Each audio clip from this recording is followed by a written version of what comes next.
Fue realmente improvisación y caos lo que definió la aviación del primer año de la Guerra Civil Española en 1936, o hubo una estrategia oculta que solemos pasar por alto. Esta pregunta no solo despierta curiosidad, sino que plantea el corazón del conflicto aéreo que se vivió en aquellos primeros meses turbulentos en los que el cielo de España se convirtió en un laboratorio de guerra acelerada. En este video vamos a descubrir cómo se vivía desde la cabina, cómo se formaron los primeros grupos aéreos, qué miedos tenían los pilotos y cómo el país entero observaba con expectación cada combate en el aire. Antes de continuar, pregúntate qué habrías hecho tú si te hubieran entregado un avión de los años 30 sin apenas entrenamiento y te hubieran enviado directamente al combate al amanecer. El año 1936 estalló con una guerra inesperada que dividió al país y esa división se trasladó de inmediato al aire. La aviación española llevaba años de atraso tecnológico, escasez de repuestos y muy pocos pilotos realmente experimentados. Esto hizo que los primeros días del conflicto fueran una mezcla de improvisación, urgencia y creatividad forzada. Muchos pilotos no habían realizado vuelos de combate reales y la mayoría apenas había disparado un arma desde un avión.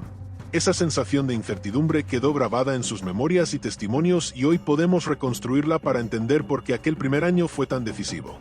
¿Sabías que en julio de 1936 algunos pilotos despegaban sin saber si el aeródromo donde debían aterrizar estaría ya tomado por el enemigo al volver? Las primeras semanas fueron un caos logístico. Unidades que se reorganizaban varias veces al día, aviones que cambiaban de manos, mecánicos que trabajaban sin descanso improvisando reparaciones con piezas incompatibles. La palabra improvisación no es exagerada, era literalmente la única forma de mantener operativa una fuerza aérea que se encontraba partida en dos desde el primer día. En algunos lugares solo se disponía de unos pocos cazas obsoletos que eran incapaces de competir con los nuevos modelos que estaban a punto de llegar desde el extranjero. La incertidumbre era total y cada piloto sabía que una simple avería podía significar no volver. En aquellos días, los biplanos eran protagonistas absolutos.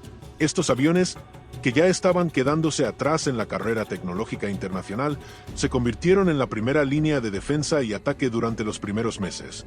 Eran lentos y frágiles, pero también maniobrables, y eso permitió a muchos pilotos sin experiencia sobrevivir más tiempo del esperado. Los combates se daban a baja altura y cara a cara, con trayectorias cruzadas, con un riesgo enorme y con una visibilidad reducida que hacía que cada giro pudiera ser el último. ¿Puedes imaginar el sonido del viento golpeando la lona del fuselaje mientras el motor vibra como si fuera a desintegrarse en plena maniobra evasiva? Muchos de los mecánicos que trabajaban en tierra aprendieron sobre la marcha. Algunos jamás habían visto un motor radial en funcionamiento y aún así tenían que mantenerlo listo para volar en cuestión de horas. Esa presión constante generó equipos de trabajo con una cohesión sorprendente. Lo que un piloto no podía contar a su familia lo compartía con el mecánico que le preparaba el avión antes de cada misión. Ese vínculo generaba una tensión emocional que hoy nos parece cinematográfica, pero que para ellos era completamente real porque sabían que su supervivencia dependía de la pericia del otro. Este intercambio silencioso de miradas antes del despegue formó parte de la esencia de la aviación española en 1936. Algunos aeródromos tenían que cambiar de ubicación varias veces en un mes debido al avance del frente. Las pistas improvisadas eran simples esplanadas en medio del campo con baches y piedras que podían destrozar una rueda o hacer saltar un amortiguador. La idea de un despegue suave era un lujo. Cualquier salida se convertía en un pequeño combate contra el propio terreno. Muchos pilotos recordaban que el primer enemigo del día no era el adversario en el aire sino el propio suelo. Pero aún así despegaban una y otra vez porque el conflicto exigía cada esfuerzo disponible. ¿Qué tan decidido estarías tú para subir a un avión que sabes que tal vez ni siquiera pueda alzar el vuelo adecuadamente? Durante este primer año todo era provisional. Ningún bando tenía aún el control absoluto del aire y eso hacía que cada misión fuera impredecible. Algunos días se realizaban vuelos de reconocimiento sin encontrar resistencia y al día siguiente se producía un enfrentamiento violento que dejaba varios aviones en llamas en cuestión de minutos. Esta irregularidad hacía que los pilotos vivieran con una tensión constante que no se podía aliviar ni siquiera en tierra. Los sonidos de motores lejanos se mezclaban con rumores sobre nuevas llegadas de aviones extranjeros y sobre ataques a aeródromos que podían ocurrir en cualquier momento. Todo esto convertía el cielo del 36 en un campo de batalla dinámico donde la suerte jugaba un papel tan grande como la habilidad. Cuando miramos al cielo de 1936 comprendemos que ese primer año de guerra fue un territorio desconocido para todos. La aviación española llegó al conflicto arrastrando limitaciones técnicas, escasez de recursos y una profunda improvisación. pero también llegó con un deseo intenso de dominar un espacio que se había convertido en un símbolo de modernidad y poder. Desde el primer día los aviones despegaron sin estrategia definida, sin tácticas pulidas y sin la seguridad de que regresarían. La guerra en el aire empezó siendo una lucha tan caótica como la del suelo y los pilotos se enfrentaban a una combinación de miedo, presión y adrenalina.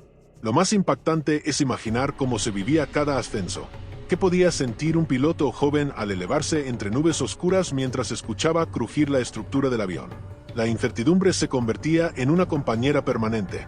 Cada salida era casi un salto al vacío, un intento desesperado de adelantarse a un enemigo que aún se estaba definiendo. Este primer año muestra cómo nació una guerra aérea sin precedentes en España. Un cielo que dejó de ser un simple espacio de maniobra para transformarse en un escenario cargado de tensión, donde cada segundo podía cambiar el rumbo de una batalla.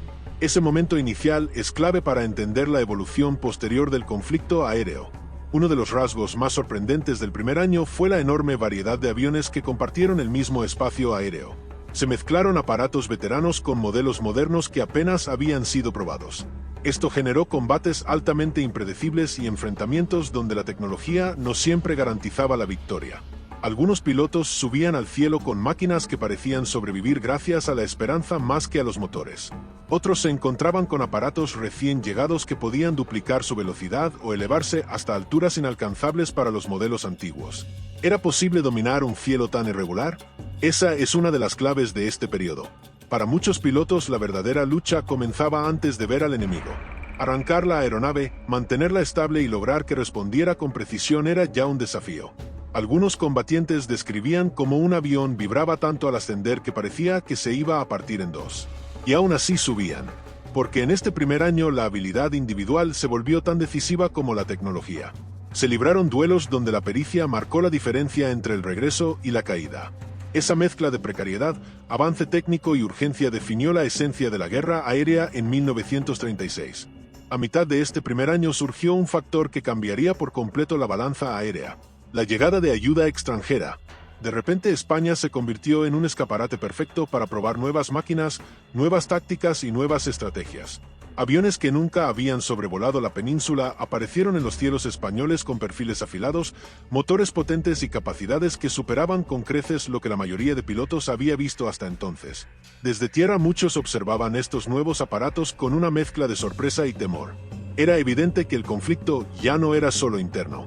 ¿Hasta qué punto la intervención extranjera transformó el cielo español en un laboratorio de guerra? La respuesta es profunda. Cada avión extranjero que llegaba introducía una nueva variable táctica y cada combate se convertía en una demostración para quienes seguían el conflicto desde fuera.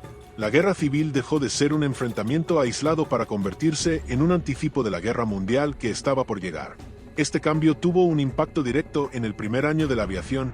Nuevos modelos imponían su presencia mientras los aviones más viejos luchaban por mantenerse relevantes. Esta combinación creó un cielo donde la rivalidad se amplificaba con cada vuelo. A pesar del avance tecnológico que empezaba a notarse, el corazón de este primer año de guerra aérea seguía siendo profundamente humano. Las historias de los pilotos, los mecánicos, los observadores y todos los que mantenían las aeronaves en funcionamiento son esenciales para entender la dimensión emocional del conflicto. Jóvenes que apenas habían tenido tiempo de entrenar se encontraban de repente enfrentándose a combates mortales. Veteranos que ya intuían que la guerra se prolongaría veían como cada misión exigía un esfuerzo extremo. Mecánicos que trabajaban bajo presión constante improvisaban reparaciones para que un avión pudiera volar una vez más. ¿Qué pasaba por la mente de un piloto cuando veía despegar a un compañero que no sabía si volvería?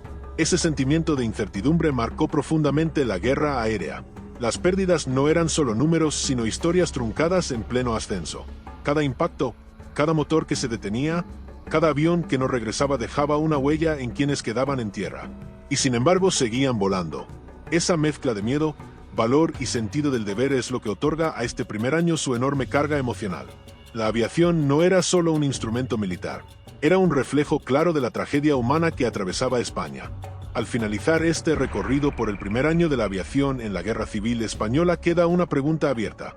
¿Cómo transformó este periodo la idea de guerra aérea en España? Este primer año no solo fue un tiempo de aprendizaje acelerado, sino también un espacio donde se definieron muchas de las tácticas que se usarían más adelante. La urgencia, la falta de recursos, la llegada de nuevas máquinas y la presión del conflicto hicieron que cada vuelo se convirtiera en una lección. Cada victoria, cada pérdida y cada riesgo asumido moldearon el cielo español hasta convertirlo en un escenario donde se anticiparon las formas modernas de combate. Este año inicial marcó el inicio de una nueva era. El cielo dejó de ser únicamente un espacio de observación y se convirtió en un campo de batalla decisivo. Y mientras analizamos estos hechos surge otra reflexión. ¿Cómo habría cambiado el rumbo del conflicto si algunos enfrentamientos aéreos hubieran tenido un resultado distinto? La historia nos muestra que el aire influyó más de lo que muchos imaginaron. Gracias por acompañarme en este análisis. Si quieres continuar explorando cómo evolucionó la aviación durante la Guerra Civil, te espero en el próximo capítulo donde seguiremos profundizando en los episodios que marcaron el futuro del combate aéreo. Nos vemos en el próximo video.